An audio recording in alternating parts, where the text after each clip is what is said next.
Hello student, welcome to PBM study channel. और हम बात कर रहे थे कक्षा 12 हिंदी की, और इसमें हम पढ़ रहे थे सूरदास जी के बारे में, और हमने सूरदास जी के 4 पद पढ़ लिए थे। अब हम बात करते हैं 5वें पद की। जैसा कि हमने पिछले जो वीडियो जो है उनमें देखा कि गोपिकाएं हैं वो इशारों में उद्धव जी को ये समझा रही हैं कि हम आपके कहे अनुसार निर्गुण परमात्मा की भक्ति करने वाली नहीं हैं, और उद्धव जी हैं कि बार बार उन्हें निर्गुण परमात्मा की भक्ति करने के लिए कह रहे हैं। अब गोपिकाओं ने कहा उद्धव जी से कि चलो ठीक है, यदि तुम कह रहे हो तो हम आपकी बात मान लेती हैं और आपके कहे अनुसार हम निर्गुण परमात्मा की भक्ति कर लेंगी, लेकिन हमें आप उनसे परिचित तो करवाओ। अब इस 5वें पद में गोपिकाएं हैं वो उद्धव जी से निर्गुण परमात्मा का परिचय पूछ करके उद्धव जी के ऊपर व्यंग्य कर रही हैं, उनका व्यंग्य कर रही हैं। अब हम देखते हैं 5वां पद। देखिए पहली लाइन को देखते हैं तो यहां पर निर्गुण का जो अर्थ है वो होगा निर्गुण परमात्मा से। किससे होगा? निर्गुण परमात्मा से। कौन यानी कौन से? देश को, देश का। वासी यानी निवासी है। ठीक है, अब देखते हैं इसका अर्थ कैसे लगाएंगे। गोपिकाएं उद्धव जी से पूछती हैं कि हे उद्धव जी, निर्गुण परमात्मा कौन से देश का निवासी है? अर्थात जिस निर्गुण परमात्मा की तुम हमें भक्ति करने के लिए कह रहे हो वह निर्गुण परमात्मा कौन से देश का वासी है, निवास करने वाला है?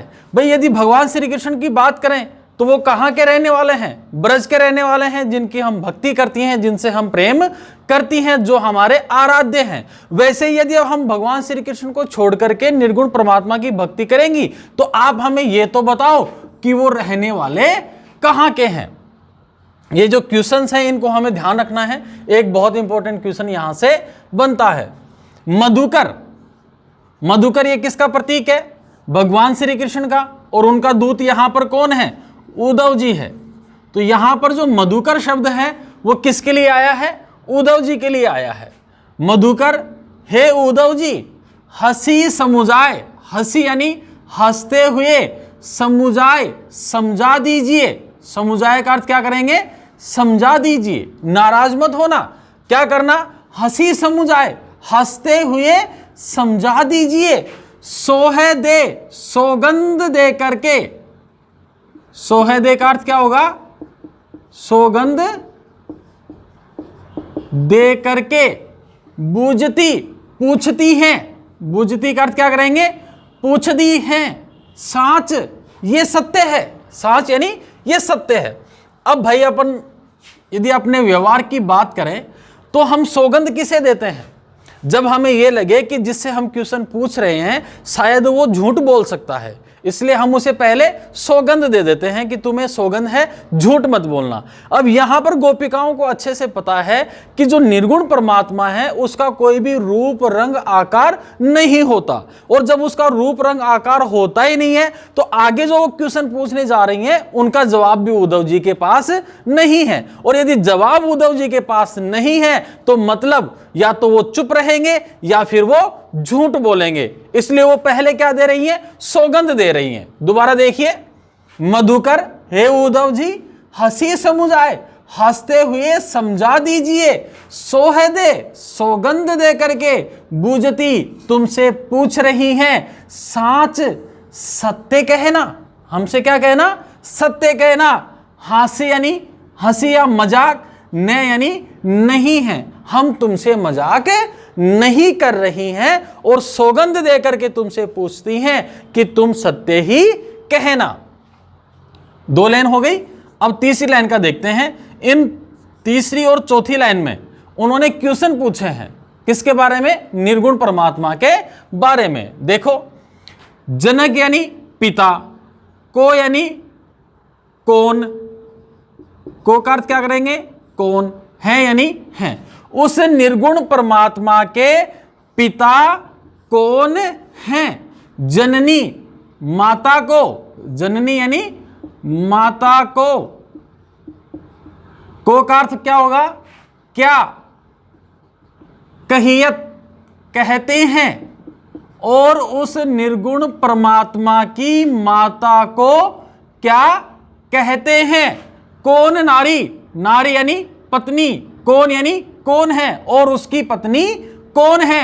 दासी यानी दासी को यानी कौन है, और उसकी दासी कौन है?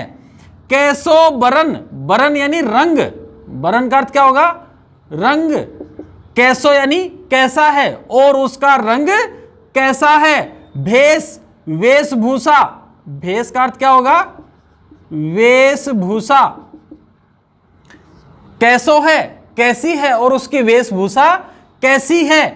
के ही रस में, के ही यानी कौन से, के ही का अर्थ क्या होगा? कौन से।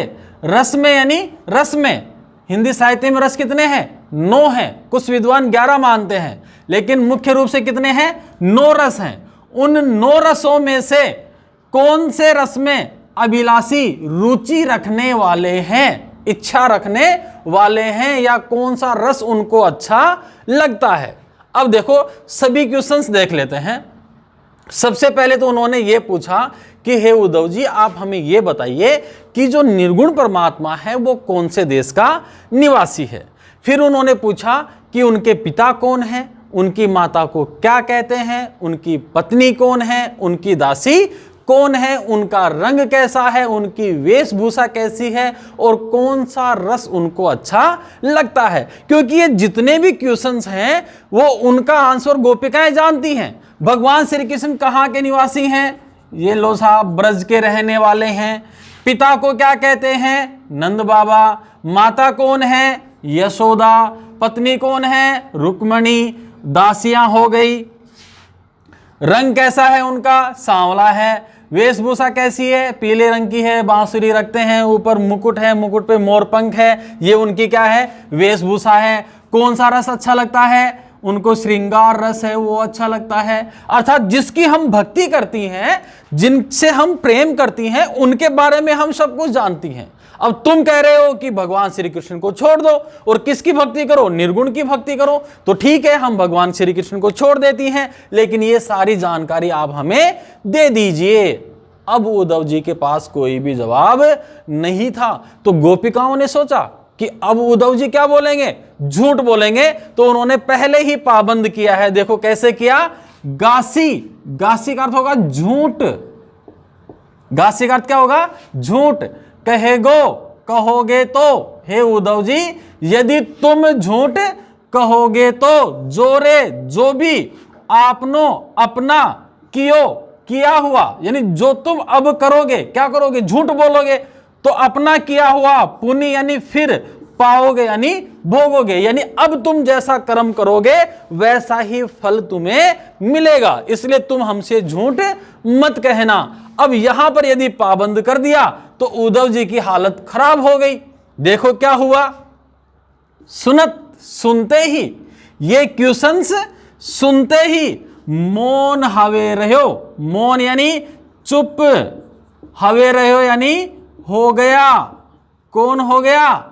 उद्धव जी। और ठगे के जैसा खड़ा रहा। सूरदास जी कहते हैं, सूर यानी सूरदास जी कहते हैं, उद्धव जी की सबे यानी सारी, मति यानी बुद्धि, नासी यानी नष्ट हो गई। और वो ऐसे लग रहे थे जैसे उद्धव जी की सारी बुद्धि, सारा ज्ञान है वो नष्ट हो गया। दोबारा देखो, सुनत यानी सुनते ही, मौन हवे रहो, उद्धव जी चुप हो गए, ठग्यो और ठगे की तरह खड़े रहे। सूरदास जी कहते हैं जैसे उनकी सारी बुद्धि नष्ट हो गई हो। अर्थात इन सवालों का उद्धव जी के पास कोई भी जवाब नहीं था। इस प्रकार उन्होंने, गोपिकाओं ने भगवान श्री कृष्ण के प्रति अपने प्रेम को प्रकट किया है।